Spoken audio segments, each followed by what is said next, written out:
Hey, Colleen. Hello, hello. Welcome back, everyone. Today is such a great episode. I am so excited for people to hear this. I know, I am too. So tell me, because I actually don't know the answer to this. Did you ever see the viral TikTok of Jennae Cecelia and her Met My Younger Self for Coffee poem? It was all over there. Like everybody was copying that, right? The I met my younger No. self for coffee. It struck a chord with over like millions of people around the world. Yes, millions. Everybody was doing that trend.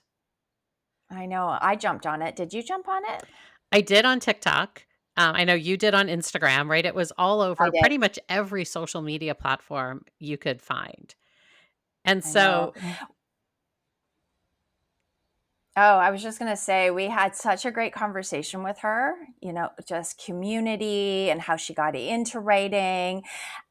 And really, it was it's actually almost a butterfly effect, her story. Now that I'm thinking about it post conversation, just like more proof of the things that we do in our younger days, how they actually play out in our older years, in our older chapters of life.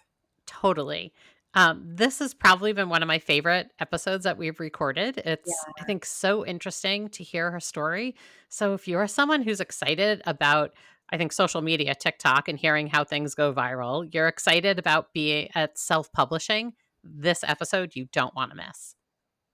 No, you don't want to miss it. It just might change your perspective on poetry.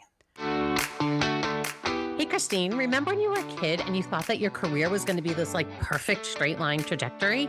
Oh my, yes. That is not at all what happened. It ended up being way more of a squiggle than I could have ever imagined. And I am so happy that I embraced all of the squiggles along the way.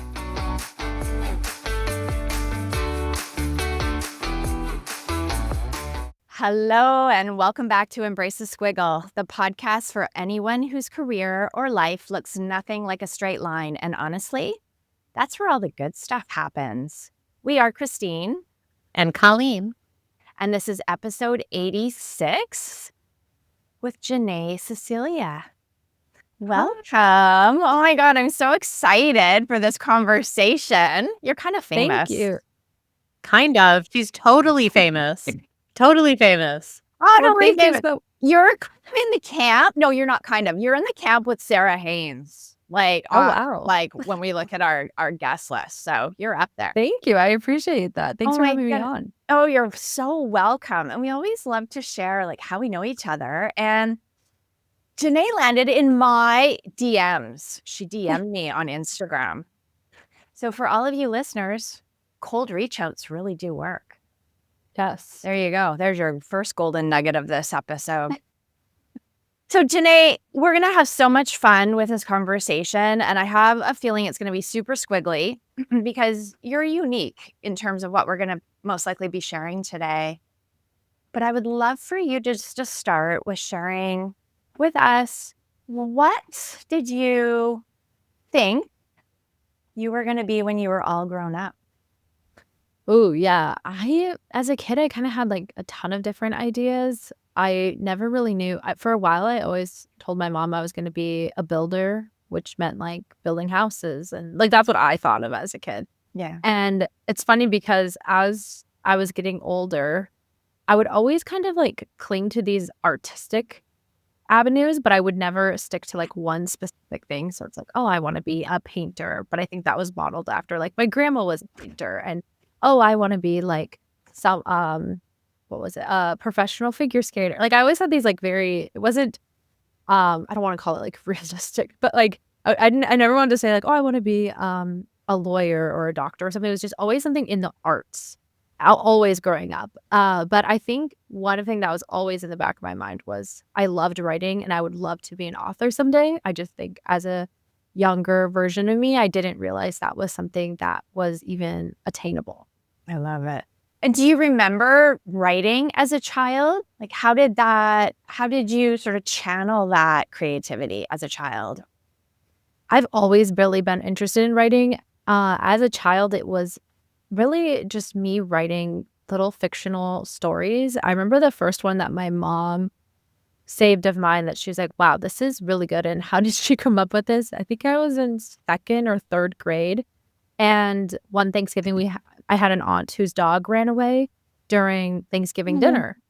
But I like really exaggerated the story and made my own version of it. And it was basically like a whole couple of chapters, really, of just this story about Lucy the dog. And my mom was kind of like, you just wrote this for fun? I was like, yeah, I just want to write out like what I saw happen and all the things. And I do look back now and I have my mom actually saved pretty much like everything I ever have done from like kindergarten till 12th grade and handed it to me in a big bin. And in there is a ton of poetry from when I was younger that I was randomly writing. And again, it's kind of like that poetry that they would kind of encourage you to do in school. So very much like haiku or very rhymey or like writing a poem about a color and like expanding on that. So it's been really fun to go back and visit some of that stuff. And because I didn't even remember at that time even having an interest or writing that much of it. And have you incorporated any of the things that you wrote from way back then into, I don't want to spoil this chapter, but have you brought any of it forward? I actually recently started, I've done it a couple times on my Instagram where I take a poem that I wrote like really long ago and then I do a modern day version of it. So for instance, I wrote one about the color yellow when I was maybe in like third or fourth grade. And it was just like, like listing off things that are yellow, you know, like the sun is yellow, lemons are like, and it just had like a poetic rhyme.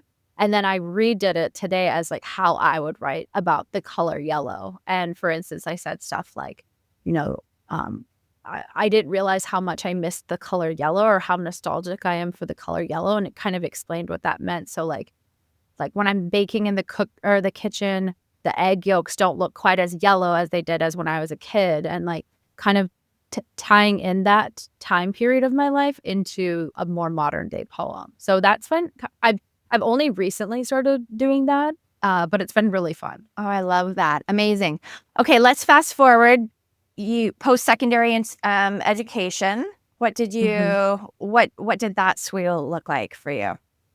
Yeah, so I really truly once I was done with even in high school, I didn't really know what direction I was going to go. I kept being like I have no idea, you know, and I didn't come from like a family that was really into college or went to college. Nobody in my family had gone to a 4-year school and got like a bachelor's degree, nothing like that. So it wasn't really modeled for me to know what to do after high school. And I decided pretty early on that I wanted to go into I've totally blanked on what it's called. Social work. I was like, I want to go into social work because I really like helping people. And that was like a theme I was noticing throughout college when I was unsure of what direction to go. I was kind of like, I like helping people. So I want to go in that direction. And I quickly realized it was not for me. It just was like a little bit too much. I don't think my deep feeling self could handle that in the way that I thought it could. It takes you have to be such a headstrong person in that type of career field. So for me, I just quickly learned like that's not it. And I tried to do elementary education. That didn't work. And a couple other random things. And I just landed on communications. I was like, I'm just going to go with like a simple route that you can't really go wrong with. And that's just the direction I went. And it wasn't until I think it was the last year I was in college, I decided to self-publish a book. And I've been asked many, many times, like, did you go to college for writing or did you take classes or schooling? And no, like I didn't nothing in college equated to being an author. But it was just something I decided I really wanted to do and was passionate about and went that direction while I was in college. Taking that initiative to self-publish, right, it is not an easy path. There's a lot there and there's a lot of learning that you have to do and to kind of pull it all together. So that's a lot for a college student. So kudos for you. I mean, it's a lot for anybody, but even more for somebody who's younger and has not, lived through all those experiences yet. Thank you. Yeah. And it was during a time too where this was 2015, 2016. So self-publishing wasn't as popular as it is now. It was kind of just starting to take off a little bit. So really, I was just doing something that was even more like unheard of in a lot of senses. Now it's like you hear somebody self-publishing a book, that is totally the normal route to go, just almost as normal as traditional publishing. So yeah, it was very, very different then. What can you share with our listeners about self-publishing? Like, what did you learn? What would you do differently? Maybe we'll inspire Colleen to finish her book in this conversation. It's there. It's I'm just gonna sitting on the desktop.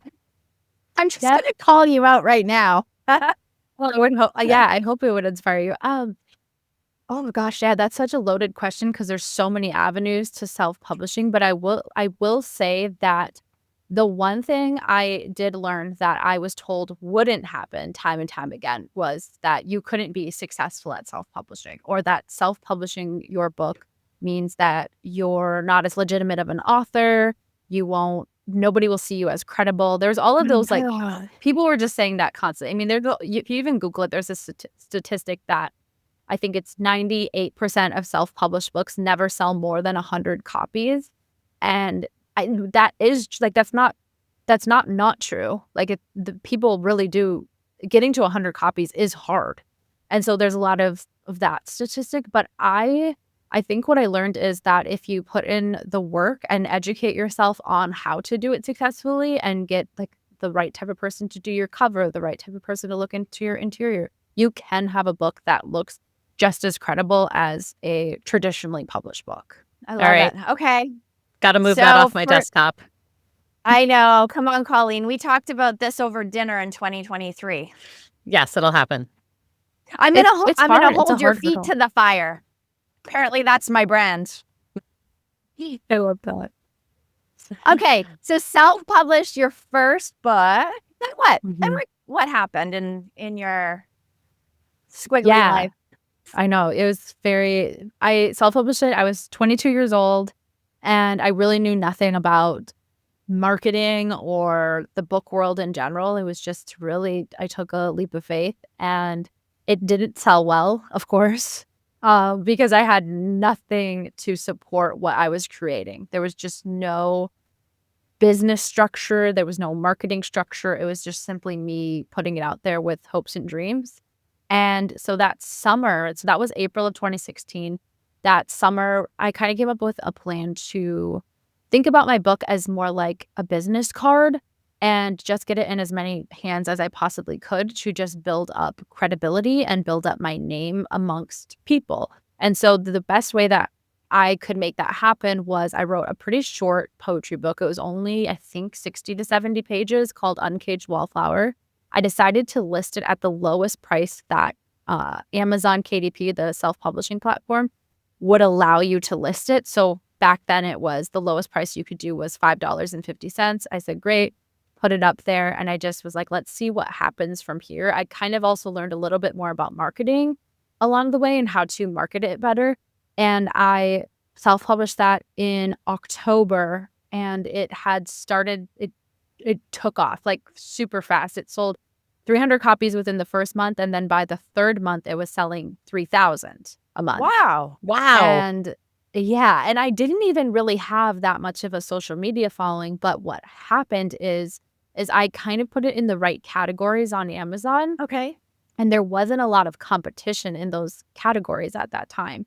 And even still, there's not, if you put it in the right categories, there really isn't a ton of competition. Okay. So what was happening is my poetry book was being ranked higher and higher, and Amazon's algorithm was triggering that as, let's push this to more and more people. So without even having really much of a social media following, what was happening was Amazon was recognizing it as a book for people to read. So they were recommending, you know how when you buy something on Amazon, it'll tell you, oh, if you bought this, you might also want this. Yes. Right. That was what was happening for my book. Wow. And so there was a popular poetry book at the time called Milk and Honey. And that book, my book, was constantly being recommended with her book.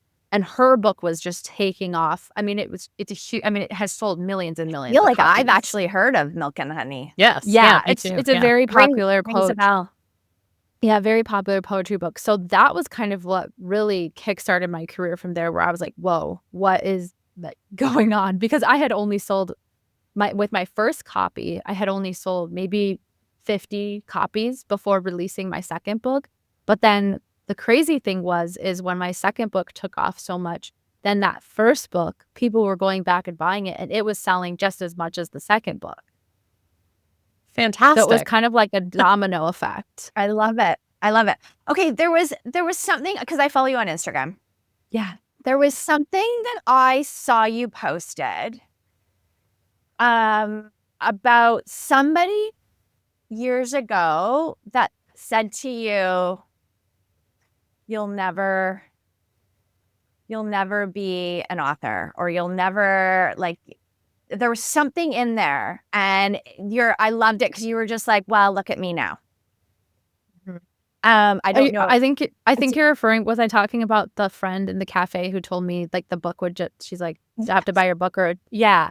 So I had Yes. a friend say to me one time, I was just getting ready to self-publish one of my books, and she said, we sat down at like a little cafe, and I said, I'm going to self-publish a book, and she's like, yeah, I have to buy that because it's just going to be something collecting dust on my shelf. That's it. And it really struck a nerve in me, but in a good way, because it motivated me to be like, I need to be successful at this. So then she's like, wait, I didn't buy that book, and now I wish I bought that book. And now I wish, like, we don't talk anymore. We're no longer friends, like, for obvious reasons. But it was just, it really got me. And I was like, you know what? I'm not going to look at this as, oh, she's right. Like, me writing this book, it's like people aren't going to buy it, or people may buy it, but they're just going to be like, I'm just buying it to because I feel like I have to, but it's just going to end up in like a corner collecting dust because it's not anything worth reading. Yeah, it really just motivated me to be like, I have to be successful at this. Okay, I love that. Thank you for sharing that story, because I think a lot of people, and I've been guilty of it in other eras of my life, where someone says something and I'm like gut punched and I take it personally, and down spiraling down the rabbit hole I go. So I love that you took that, and it's almost like you used it to fuel the fire. And that So- willingness That's kind to of how I am. Oh, sorry. Yeah, no. And it's like that willingness also to leave a friend behind, right? Sometimes, like, the people who don't support you, you just don't need to kind of keep them around all the time, right? It's okay to grow and squiggle and to move on and to gather more people in your life who are going to support you. Yeah, and it was also at a very pivotal time. Again, I was 22, so all the people that I were friends with were not self-publishing books, Right. which is like fair. So anything I was saying just sounded very like, what is it this girl talking about? What is she doing? Like, we're talking about which bars we're going out to, or what we're doing on Friday night, and she's at home writing poetry that she thinks people on the internet are going to want to read. So it was definitely, I am proud of myself for being able to make it through that time, where I could have easily been like, oh my gosh, my peers are viewing me in this way, and they're doing something so completely different, and I'm being like this odd one out doing something very not the norm. But I was just so passionate about it. Well, it is, to Colleen's point, it's about community. And I mean, I know I'm going through a phase right now in terms of like shifting and changing and building new community. And one of the communities is I'm gravitating towards women entrepreneurs, not just here in Vancouver, but I know Colleen holds something, a group of us that we get together actually right now quite regularly, to be perfectly honest. But it's a group to come together. There's like-minded. We're all doing something slightly different, yet there's a lot of similarities. And I think it's really, really important and I use the term declutter, like to really stop and pause and reflect on, who am I surrounding myself with? Who's lifting me up? Who's dragging me down? And where are the gaps? And who, in terms of community that I'm feeling drawn to, or I know I need to have at the table to help move me through this next chapter. And it takes a lot of courage to say, you're not doing it for me anymore.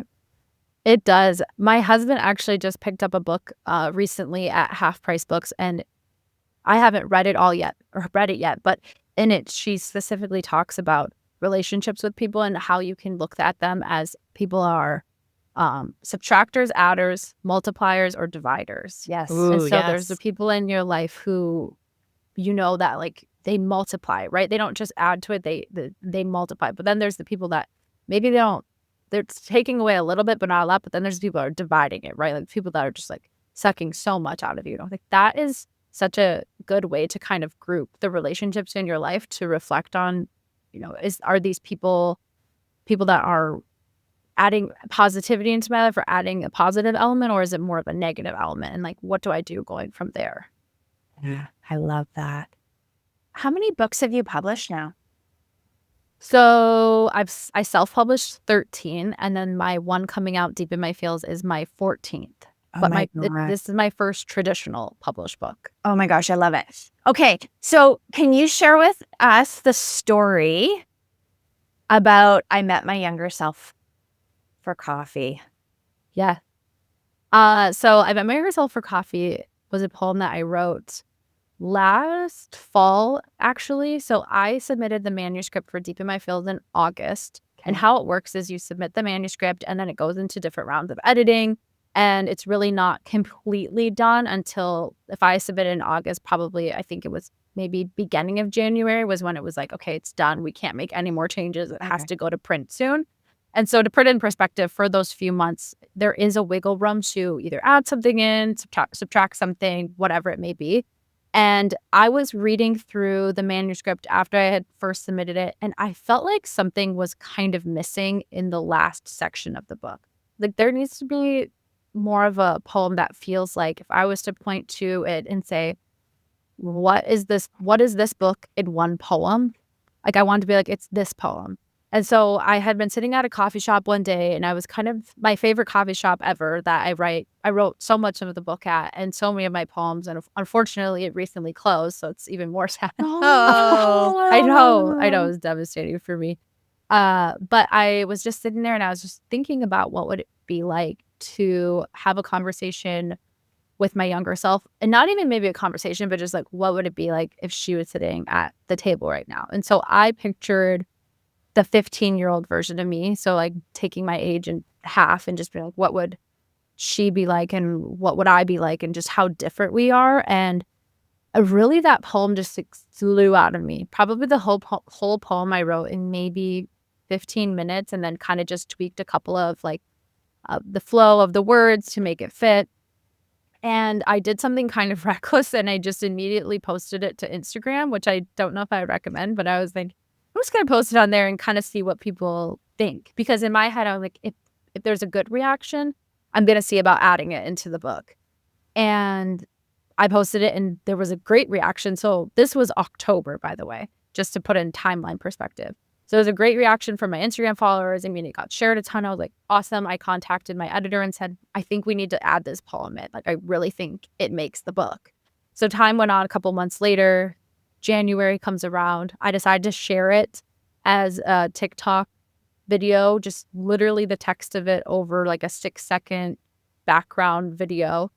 And I don't know what happened, but it just blew up. Like somebody or a couple of somebodies, I have no idea, took it and were like, I think truly, because how TikTok works now is people think everything is a trend. So like, oh, we're just writing to our younger self now. Like they didn't realize like, oh, it's a poem in a book. And so people just started replicating it over and over and over again. And at first I had a ton of my readers contact me being like, I'm seeing your poem everywhere and they're not giving you credit. Oh, yeah. Because just in the start, people were changing like barely any of it. It was like just a couple things versus like as it went on, people were really forming it to be about themselves and really unique to them.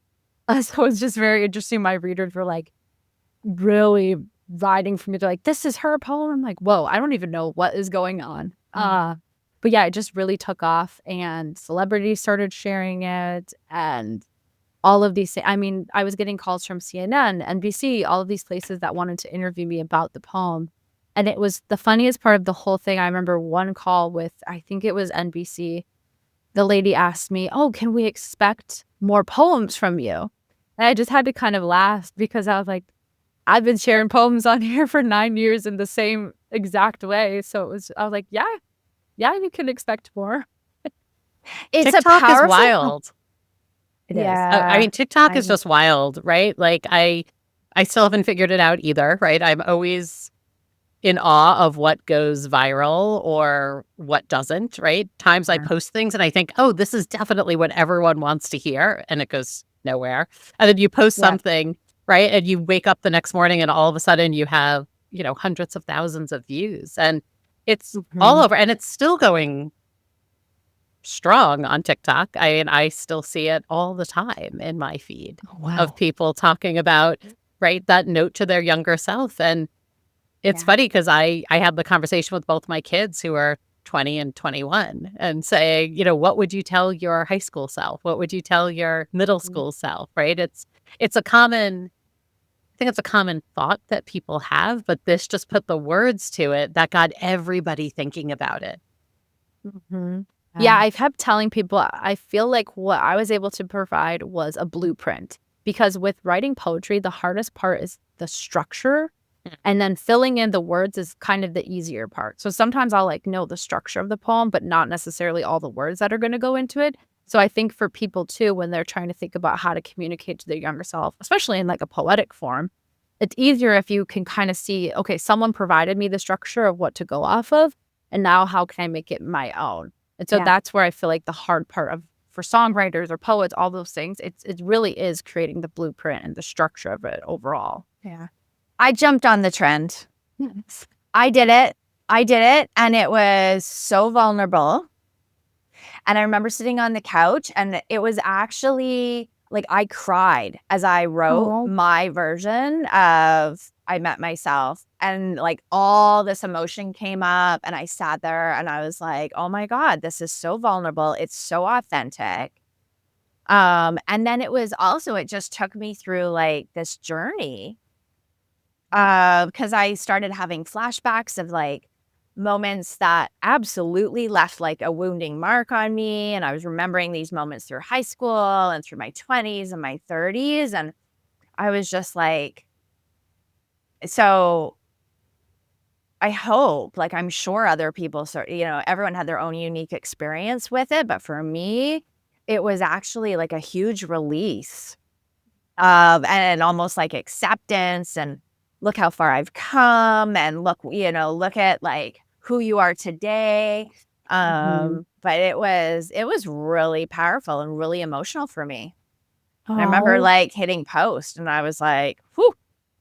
And I probably could have written more, like, Hey. right? Like I could have written way more. I feel like I could write it 10 times, right? I feel like I could write Yes. it to my, Yeah, 20-year-old self, my 30-year-old self. totally. I saw a Totally. couple of posts because I was looking through some getting ready for today, and there was Yeah. a couple of people who almost combined that with the butterfly effect posts that are Oh, going that's around, cool. right? I So like it's that. like, right, like I met my younger self for coffee, and here are the things that I did that is how I got to where I am today. Oh, that's cool. So it was really interesting to just see people really embracing this. I mean, it's so big. And like Kristine said, I think it's very emotional for folks, right? Because everybody has those what if moments in their life, like what if I did this differently, or Yeah. where did I come from kind of moments. And so Yeah, and that's why I felt like the poem really, for me, like I said, I could point to it and be like, if there's one poem that I could say really wraps up deep in my feels, it's this one because it is so vulnerable, and that was the whole point of the book is opening up and having there be vulnerability in it, especially for people that don't necessarily know how to express those thoughts and feelings, but they have them. So it's kind of like, oh, this person said that, so then therefore I feel less alone, and I can think about that thought too, because that's my favorite thing to write about is just people like things that other people might be scared or don't know how to Oh, necessily say. right. 100%. And it goes back to that True. community piece that we started with, right? Mhm. Because you start to feel like you have a community. So Well, I don't have a poetry book. I'll let you take the stage in a sec, Colleen. I don't have a poetry book. I have a podcast. Yes. And this is where I drop little nuggets that are like so healing, and just listening to other people's stories. And I'm like, oh my God, I'm not alone. It's so powerful. I know Colleen asked me that question in December of 2024 after we did a year. And I, without hesitation, said like even talk therapy hasn't done what this podcast has done for me. Which is super powerful to have that outlet. That's very powerful. Yeah, it's super powerful. Anyways, back to you, Colleen. Oh, I was going to say, so I know right before we got on, we started talking about your book tour. So when does the book drop? When does the book, like, where are you going on your book tour, right? So I know you said Yes. Boston, so I'm going to have to figure out how to get there the day you're there. So let's Awesome. hear about it. Yes. So the book comes out August 12th. And then the book tour starts August 13th here in my home state in Minneapolis. That's going to be like the big launch party. It's going to be huge. I got 100 people for that one. It's kind of like a venue, so that'll be really fun. And then, then the next day I'll fly out to Boston and be at Trident Bookstore in Boston. And then I will be in New York City at this the Strands. I'll be at Bedford, New York. I'll be in Alexandria, Virginia, Cincinnati, and then Chicago, and then back home. So it'll be, I think what is that, 7 cities in 6 nights or something like that? Oh my gosh. Something wild like that. So it'll be Crazy really and fun. Yeah. Oh my gosh. No, I want to come to Boston. You should. There was another thing in my life that was connected to Boston. Oh, I know. Colleen's having coffee with one of our podcast guests. And I was like, oh, that's what it was. You're like, I wish I could. That's what it was. I was like, there's something else in Massachusetts that's happening that I'm having FOMO over. Colleen and her networking. And that's what it was. Anyways, oh my God, this is an amazing conversation. Colleen, do you want to take us home today? Sure. So we always love to ask our guests some kind of fun, quick questions here at the end. Oh, yeah.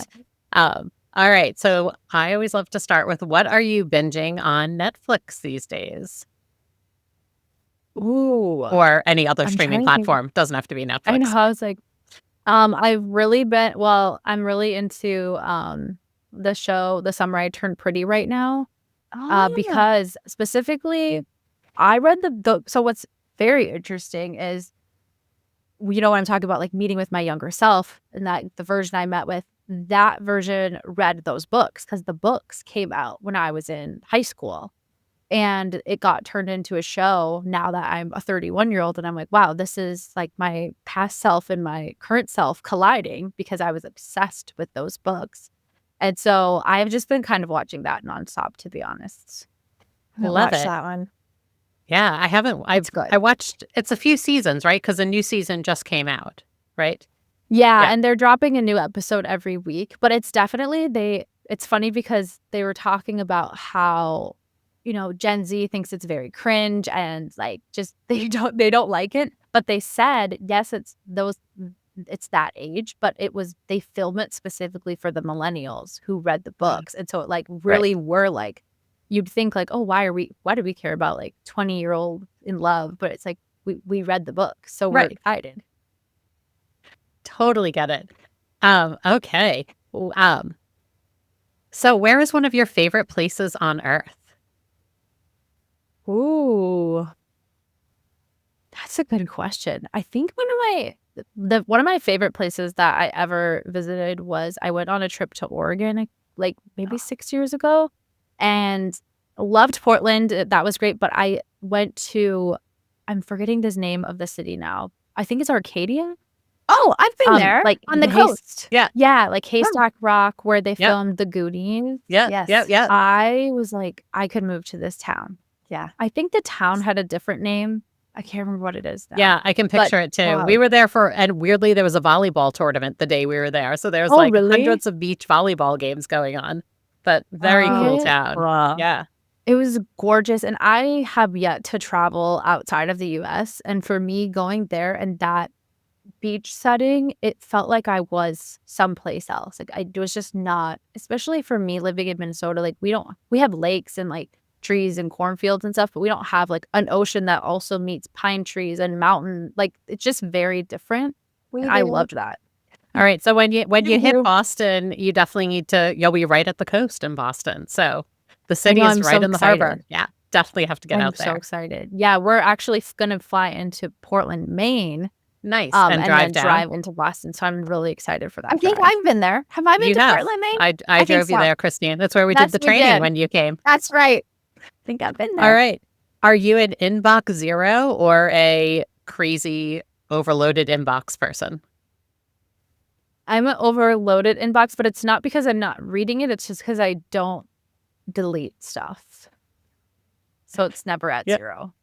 Okay. And our last one, which we know the answer to this, because if it's not the answer that I think, then you're not doing a good job of marketing yourself. We always ask our guests for what is their book recommendation. Ooh, well, yes, I would recommend my book, Deep in Yes, My you will. Fields, which comes out in August. So yeah, if you, even if you're not a poetry lover, I tell people like I think my type of poetry really gets people into poetry more because it's not poetry that's super hard to comprehend like old poetry kind of used to be. So it's kind of nice, makes like a perfect book you can just open up and turn to any page, whatever you'd like. Your poetry, because I've been following you, has this element of like, it's real. It's like realness. Thanks. It's like, I think- I needed to hear that today. Thank you. Yeah, I think it's because it's truly just my honest thoughts. So I'm not like, oh, what could I write to please other people? I'm just like, this is what I'm thinking right now. And I maybe love somebody it. else will. Because I'm not a poetry person, but I do love your stuff. Like when you show up in my Thank you. feed, I'm like, oh, that's beautiful. Thank Yeah. you. I appreciate it. Yeah. Right. So look at that. You're changing people's perspectives on poetry. Yeah. Yeah. Mine I'm for glad. sure. Thank you. Yeah, I've been talking to that with a few people who I had like a little booth set up at a book event. And I was like asking if they like poetry. They're like, I don't know. And then I was like, well, just flip through the book and see. And they're like, oh, maybe I do like poetry. There's a softness to how you write, and it just like, I don't know. I'm getting all wooey here, but there is I like something. I do have feels when I read your poetry. Thank you. I appreciate it. Well, thank you so much for being our guest today. So if our listeners want to find you, where can they connect? We've already heard Instagram. So what's your Instagram so people can find you there? Yes, Instagram at Jennae Cecelia, and everywhere else, literally the same thing. JennaeCecelia.com for my website. Everything is just Jennae Cecelia. Excellent. We will link all those in our show notes so people can find you. Well, thank you so much for being our guest today, Jennae. This episode has been brought to you by Maxity, where we are reshaping how individuals and businesses thrive using their strengths to achieve highest goals through training and executive coaching. And if today's conversation sparked something for you, go buy Jennae's book. It's coming out. Yeah. And I think when this episode drops, it actually is out at this point. So go buy her book and then drop us a message on Instagram, LinkedIn, or TikTok and tell us what you thought about it. So thanks again for being our guest today. This has been fantastic. Thank you so much for having me. Thanks, Jennae. Beautiful conversation. Thank you. Is it time for you to add a little squiggle to your career? Join us every week to hear from another guest talk about how they embrace the squiggle. Subscribe now and find your inspiration.